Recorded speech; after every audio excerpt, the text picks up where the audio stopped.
जय मित्रों, मैं महाराज कुमार गुप्ता दक्ष स्टडी सेंटर में आपको स्वागत है। जो भी व्यक्ति इस स्टेट में म्यूजिक से रिलेटेड फॉर्म भरे हैं उनको साथ देने के लिए हम 100% तैयार हैं। आप हमारे वीडियो के साथ अंतिम समय तक बने रहें। हम लगातार आपको प्रतिदिन वीडियो लगातार आपको डालते रहेंगे। सिर्फ वैसे वैसे क्वेश्चन ही लगातार आपको हम डालेंगे जो आपका सिलेबस में दिया हुआ है और सिलेबस में पूर्ण रूप से आपका काम आएगा। जो 10 तारीख को जो आपको फर्स्ट सिटिंग और सेकेंड सिटिंग में एग्जाम है, हम लिखित 100% आपको दे देंगे कि आपका क्वेश्चन टैली करेगा ही तो करेगा। सिर्फ आप वीडियो को अंतिम समय तक अवश्य लगातार देखें तथा जो भी व्यक्ति जैसे म्यूजिक का फॉर्म भरे हुए आपके सगे संबंधित उनको यह चैनल का लिंक भेज दीजिए ताकि वो भी देख सकें और आपको जिज्ञासा के माध्यम से वो भी बेचारे सरकारी जॉब प्राप्त कर सके। बहुत ही अच्छा ही और सुनहरा मौका, ठीक है। इसलिए बिना समय गवाए हुए सबसे पहले हम लोग अपना टॉपिक पर चलेंगे कि संगीत आखिर है क्या, ठीक है। संगीत के शब्द सुनते ही मन में झंकार उत्पन्न हो जाता है। संगीत का शब्द सुनते ही मन में गुनगुनाहट पैदा हो जाता है। अर्थात संगीत का मुख्य उद्देश्य है कि शरीर और आत्मा का मिलन करा देना। शरीर और आत्मा का मिलन कराना ही संगीत कहलाता है। संगीत एक प्रकार का बच्चों परलौकिक शब्द है। कैसा शब्द है? परलौकिक शब्द है, ठीक है। परलौकिक कहने का मतलब है कि इसका जितना भी अवलोकन किया जाए यह कम पड़ जाएगा, जिसको हम क्या बोलते हैं? परलौकिक बोलते हैं, ठीक है। यह एक प्रकार का ललित कला के 5 भेद होते हैं। आज अगर क्वेश्चन की ललित कला के कितने भेद होते, कितना टिकट करिएगा? 5 भेद होते हैं ललित कला का, जिसमें सबसे पहला हमको पढ़ना है संगीत। सबसे पहला क्या पढ़ना है? संगीत हमको पढ़ना है, ठीक है। तो संगीत आखिर क्या है? संगीत एक ऐसे शब्द हैं जिससे पशु पक्षी सभी जीव जंतु आपस में झूम उठते हैं, आपस में झूम उठते हैं, जिसे हम संगीत का नाम दिया गया है, ठीक है। आप ध्यान दीजिएगा, बहुत ही महत्वपूर्ण आपको प्रश्न बता रहे हैं। श्रुति, सबसे पहले हम लोग को पढ़ना है श्रुति। श्रुति ते इति श्रुति, अर्थात श्रुति तो कुछ भी कानों द्वारा सुने गए आवाज को हम श्रुति कहते हैं। जो भी हमारा कान किसी भी प्रकार के आवाज को सुनता है उसको हम श्रुति कहते हैं, चाहे वो आवाज अच्छा हो या बुरा हो। चाहे ट्रेन की आवाज हो, चाहे शेर की आवाज हो, चाहे कोयल की मीठी आवाज हो, या भद्र आवाज हो या फिर अभद्र आवाज हो, जितने भी प्रकार के आवाज हम सुनते हैं उसे हम श्रुति कहते हैं।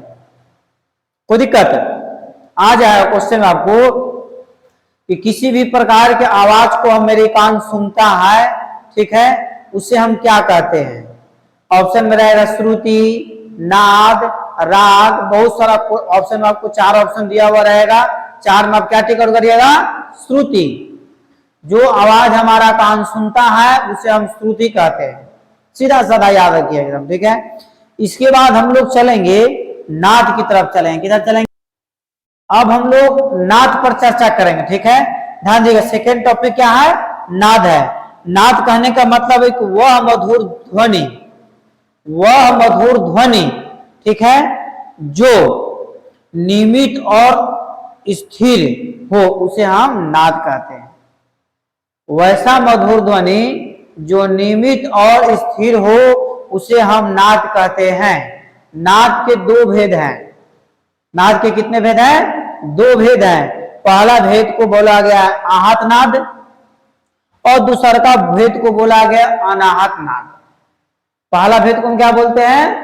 आहत नाद और दूसरा का भेद को बोला जाता है अनाहत नाद। ध्यान दीजिएगा बच्चों। अब सबसे पहले हम लोग ध्यान देंगे कि अनाहत नाद किसको बोलते हैं, आखिर अनाहत नाद है क्या? वैसी संगीत की वैसी ध्वनि, संगीत की वैसी ध्वनि जिससे हम सही तरीका से सुनने में हमको बुरा लगता हो या अच्छा नहीं लगता हो या फिर हमारे कान को पसंद नहीं हो, उसे हम अनाहत नाद कहते हैं। वैसा ध्वनि या वैसा राग जिसे हमारे कानों को पसंद नहीं हो, हमारा कान सुनना पसंद नहीं करता है, उसे हम अनाहत नाद कहते हैं। एग्जाम्पल में आप समझ सकते हैं, ट्रेन की आवाज, गाड़ी सीटी की आवाज, मतलब या फिर अभद्र तरीका की आवाज या किसी को गाली दे देना, ऐसे शब्द को हम अनाहत नाद कहते हैं। ठीक है, आ जाएगा कि अनाहत नाद का एग्जाम्पल निम्नलिखित में से कौन सा सही है। आपको ध्यान देना है मेरे बातों पर कि वैसा आवाज जिसको कान सुनना मेरा पसंद नहीं करता है उसे अनाहत नाद कहते हैं। वो दिक्कत। अब हम लोग पढ़ेंगे आहत नाद। अब हम लोग क्या पढ़ेंगे? आहत नाद। वैसा आवाज जिसका या जिससे हमारा कान सुनना पूर्ण रूप से पसंद करता है, वैसा आवाज जिसे सुनना हमारा कान पूर्ण रूप से पसंद करता है उसे हम आहत नाद कहते हैं। आहत नाद का प्रयोग ऋषि मुनि तथा संगीतज्ञ ही करते हैं। जो शांत स्वभाव के व्यक्ति है वही आहत नाद का प्रयोग करता है। यह एक प्रकार का मधुर वाणी होता है। आहत नाद का शाब्दिक अर्थ क्या होता है? मधुर वाणी। मतलब आप मधुर वाणी के माध्यम से आप यदि किसी को गायन सुनाते हैं उसे हम आहत नाद कहते हैं। ठीक है, अब हम लोग चलेंगे कि नाद के कितने विशेषताएं हैं। नाद के कितने विशेषताएं हैं? तो नाद के 3 विशेषताएं हैं। ध्यान दीजिए, नाद के भेद हुआ 2, आहत और अनाहत है, और नाद की विशेषता हुआ 3। पहला आपका है नाद को छोटा अथवा बड़ापन, दूसरा का आपको है नाद की ऊंचाई अथवा गहराई, और तीसरा का आपको है नाद की जाति का गुण। यह 3 प्रकार की नाद का क्या हुआ? विशेषता हुआ। अब आपसे बच्चों पूछ देगा कि नाद के कितने विशेषताएं हैं, कितना टिक करिएगा? 3। नाद के कितने भेद हैं, तो कितना टिक करिएगा? 2। ठीक है, श्रुति क्या है? श्रुति क्या है? कमेंट बॉक्स में बताइए।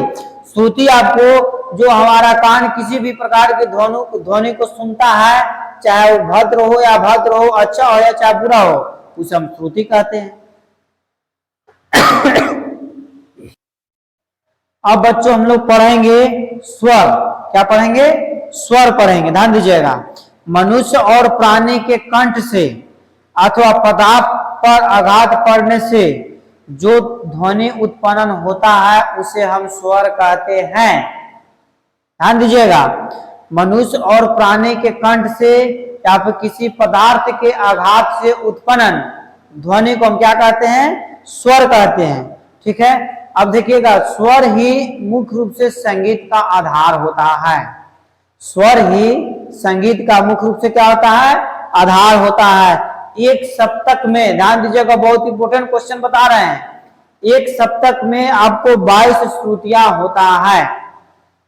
आ जाएगा कि एक सप्तक में कितने श्रुतियां होता है, तो क्या टिक करिएगा?